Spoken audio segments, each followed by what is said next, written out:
dozen people are displaced in Dorchester tonight after a fire spread to 4 multifamily homes this morning. And one of those homes was where the Wahlberg brothers grew up. Thanks for joining us on this Sunday. I'm Priscilla Casper. And I'm Glenn Jones. Let's get right out to NBC 10's Oscar Margain with more on what happened today. Oscar?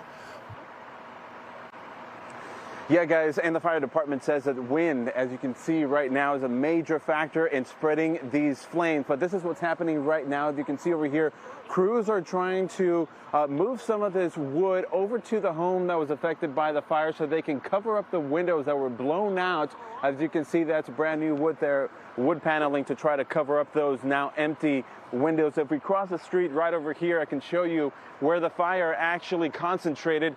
You can see some of the side paneling has been melted. That fire focused and concentrated on the backside of the house and then spread over to 3 nearby homes. Now, these are some images from earlier today shared by one neighbor. Now, this was quite a different scene here. You can see how the smoke filled the air as firefighters worked to stop the flames from spreading any further. This all happening around 10 a.m. Firefighters say it started on Peveril Street here in Dorchester at the home where several of the Wahlberg kids grew up in. And then in a matter of minutes, those flames jumped over to 3 other homes nearby. The residents were forced to evacuate their homes with whatever belongings they could salvage as firefighters continued to put out any hotspots. One neighbor we spoke to says that her home sustained minor damages and was fortunate that the wind was blowing in the opposite direction. Take a listen. Well, rear porches and the proximity of the buildings, the wind played a huge factor.